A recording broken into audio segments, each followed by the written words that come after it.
오늘은 본격적인 기출풀이에 앞서 차변 대변을 정리하고 이어서 당좌자산 전체를 한 번에 훑어서 실전에서 헷갈리지 않도록 바닥을 단단히 깔겠습니다. 먼저 차변 대변부터요. 결론을 먼저 말씀드리겠습니다. 왼잡이 옳은 부자수. 왼쪽 즉 차변의 기본 자리는 자산, 비용, 오른쪽 즉 대변의 기본 자리는 부채, 자본, 수익입니다. 그리고 규칙은 단 하나, 증가하면 기본 자리, 감소하면 반대 자리입니다. 이 두 줄이 오늘 영상 전체의 핵심 포인트입니다. 여기에 해외 교재에서 많이 쓰는 암기법 하나를 덧붙여 볼게요. dead click. dead는 debit increases dividends, expenses, assets. 차변에서 배당, 비용, 자산이 증가한다는 뜻이고, click은 credit increases liabilities, income, capital. 대변에서 부채, 수익, 자본이 증가한다는 뜻입니다. 다만 한국에서는 배당, dividends나 인출, drawings를 별도 요소로 떼기보다 자본의 감소로 다루는 전통이 강합니다. 그래서 한국식 거래 8요소 표기는 이렇게 요약할 수 있습니다. 차변에 자산 증가, 부채 감소, 자본 감소, 비용 발생, 수익 감소. 대변에서는 자산 감소, 부채 증가, 자본 증가, 수익 발생, 비용 감소. 즉 dead의 D, 그러니까 dividends or drawings, 배당 또는 인출은 한국식으로는 자본의 감소로 이해하면 충돌이 없습니다. 핵심은 같아요. 다시 한번 고정합니다. 왼잡이 옳은 부자수, 증가는 본자리, 감소는 반대. 네, 좋습니다. 이 감각이 잡혔다면 이제 당좌자산 총정리로 들어가겠습니다. 전산회계 2급에서 자주 보이는 정의와 시험용 포인트를 정의, 핵심 기준, 대표 사례 순으로 짧고 선명하게 정리하겠습니다. 먼저 현금입니다. 현금은 지폐 동전만이 아니죠. 하인 발행 당좌수표, 자기합수표, 송금환, 우편환처럼 즉시 현금화 가능한 수단도 포함합니다. 외화 현찰, 외화 예금 인출액, 고객 환불금, 상품권, 선불카드 환불 같은 게 있겠죠. 그리고 소액 현금, 현금 영수증 발급액의 즉시 수령도 현금으로 처리합니다. 시험에 거래처로부터 당좌수표를 받았다가 나오면 내 돈이 나간 게 아니라 현금이 들어왔다는 뜻입니다. 차변에 현금이 증가합니다. 보통 예금은 은행에 예치된 요구불 예금, 즉 언제든 인출 가능한 예금입니다. 상품 매출 대금 입금, 외상 매출금 회수, 유가증권 매각 대금 수령, 단기 대여금 회수, 급여 수령, 배당 수령, 이자 수령, 그리고 ATM 입출금 등이 대표적입니다. 거래가 발생하면 보통 예금, 그러니까 자산의 증감으로 보시면 되겠습니다. 당좌예금은 수표를 발행할 수 있는 예금입니다. 매입 대금 지급, 급여 지급 시 당좌수표 발행, 받을 어음 만기 결제, 어음 할인금 수령 등에서 사용됩니다. 여기서 시험 함정이 하나 있는데요. 당좌수표를 받았다면 현금 증가이고 우리가 당좌수표를 발행했다면 당좌예금 감소입니다. 문장의 주체가 누구인지 꼭 확인해 보세요. 현금성 자산은 취득 시점 기준 만기 3개월 이내이고 원금 변동 위험이 매우 낮은 고유동성 금융상품입니다. 만기 2개월 정기예금, 콜예금, 3개월 이내 CD, CMA, 3개월 미만 RP, MMF, 국공채 등이 여기에 들어갑니다. 단 주식형 MMF나 ETF처럼 원금 변동 위험이 큰 상품은 제외됩니다. 기준은 항상 취득 시점이라는 거 시험에서 자주 물어봅니다. 현금 및 현금성 자산은 말 그대로 현금, 보통예금, 당좌예금, 현금성 자산을 묶은 표시 항목입니다. 재무상태표에서 묶어 보여주기 위한 개념이라 구성 요소를 정확히 알고 있으면 분류 문제가 쉬워집니다. 단기 금융상품은 만기 1년 이내의 금융상품 중 현금성 자산을 제외한 것들입니다. 만기 6개월 정기예금, 8개월 표지어음, 1년 미만 CP, 9개월 RP, 4개월 이상 CD, 전자단기사채 등이 여기에 속합니다. 포인트는 3개월 이내면 현금성 자산, 그 밖에 1년 이내면 단기 금융 상품입니다. 단기 매매 증권은 단기 시세 차익 목적으로 보유하는 유가 증권입니다. 상장 주식, 단기 회사채, ETF, 공모주, 거래 목적 국채, MMF 등이 그렇습니다.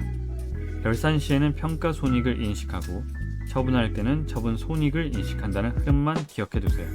세부 개정은 뒤 파트에서 별도 연습하겠습니다. 여기서 MMF가 한 번 더 나오는데요. 현금성 자산에서 얘기했던 MMF와 달리 여기에서 말씀드린 MMF는 주식형 MMF를 가리킵니다. 단기 대여금은 1년 이내 회수할 목적으로 타인에게 빌려준 금액입니다.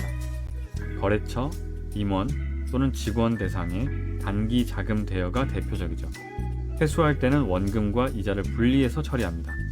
지문에 자금 지원 또는 융통 같은 표현이 보이면 단기 대여금을 의심해보세요. 외상 매출금은 상품, 제품 또는 용역을 외상으로 판매한 채권이고 카드 매출 채권이나 서비스 외상 대금도 포함됩니다. 받을 어음은 매출 대금을 약속어음으로 받은 경우죠. 수출 신용장 기한부 어음, 배서받은 타사 발행 약속어음, 어음 배서 양도 또는 할인 등이 함께 따라옵니다. 매출 채권은 이 둘을 합친 개념입니다. 그리고 여기서 중요한 평가 계정이 대손 충당금입니다. 대손 충당금은 매출 채권의 회수 불능에 대비한 차감 계정, 즉 마이너스 자산입니다.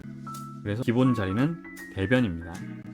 결산 시 추정 대손을 쌓을 때는 차변 대손 상각비, 대변 대손 충당금을 기입하시고 실제 대손이 나면 차변의 대손 충당금, 대변의 외상 매출금 또는 받을 어음으로 상계하고 과다 설정분을 되돌릴 때는 차변의 대손 충당금, 대변의 대손 상각비로 처리합니다. 이름은 자산 옆인데 기본 자리는 대변이라는 점을 시험장에서 꼭 떠올리시기 바랍니다. 미수금은 영업 외 거래에서 발생한 외상 채권입니다. 토지 또는 건물을 처분한 대금, 유형자산 처분 대금, 보험금 또는 배상금 미수액, 거래처 대신 납부한 세금 등입니다. 시험 포인트는 외상 매출금은 영업거래, 미수금은 영업 외의 거래인 것을 기억하시기 바랍니다. 미수 수익은 수익이 이미 발생했지만 아직 수취하지 않은 금액입니다. 결산 시 인식하는 미수이자, 미수임대료, 미수배당금, 로열티 등이 대표적입니다. 발생 주의에 따라 수익과 기간을 맞춘다는 감각을 유지하시기 바랍니다.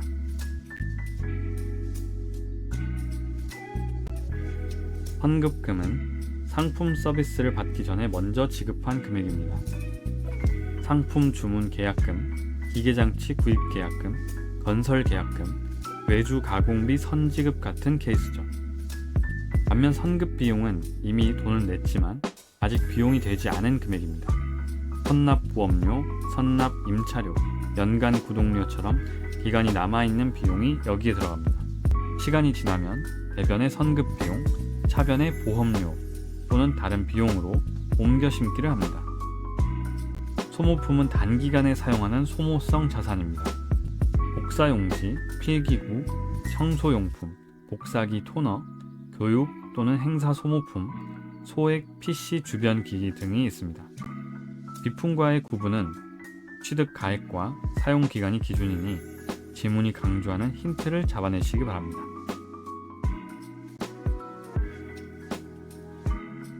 가지급금은 지급은 했지만 용도 또는 계정이 미정일 때 일단 꽂아두는 임시 계정입니다. 출장비 선지급, 임시 경비 지급, 해외 출장비 선지급 등이 여기에 해당합니다. 결산 전 반드시 정산 또는 대체해야 한다는 문장이 보이면 가지급금을 떠올리면 됩니다. 마지막으로 현금 과부족입니다. 장부상 현금과 실제 현금이 맞지 않을 때 임시로 담아두는 계정이죠. 코스 집계와 실물 현금 차이가 생기면 일단 현금 과부족을 써두고 원인을 찾으면 잡손실 또는 잡이익, 종업원 변상 등 알맞은 계정으로 대체합니다. 이 말까지 원인 불명이라면 부족은 차변의 잡손실, 과잉은 대변의 잡이익으로 정리합니다. 참고로 가지급금은 누구에게 얼마를 줬다는 사실은 알지만 목적이 미정인 경우고, 현금 과부족은 아예 차액의 원인 또는 상대가 불명일 때 쓰는 계정입니다. 둘의 차이를 알고 계시면 되겠습니다. 여기까지가 당좌자산의 큰 지도입니다. 실전에서는 3가지 경계선만 반복해서 확인하시기 바랍니다. 현금성 자산과 단기 금융상품의 만기 3개월 기준, 보통예금과 당좌예금의 수표 발행 가능 여부, 외상매출금과 미수금의 영업 또는 영업 외 구분, 이 3개만 또렷하면 분류 문제에서 크게 흔들리지 않을 것입니다. 오늘 영상의 메시지는 한 줄입니다. 왼잡이, 오른 부자수, 증가는 본자리, 감소는 반대. 이 규칙 위에 방금 훑은 당좌자산 지도를 겹치면 어떤 지문이 와도 분계 방향이 보일 겁니다. 이제 이 바탕으로 다음 영상에서 바로 기출 문제를 실전 속도로 풀어보겠습니다.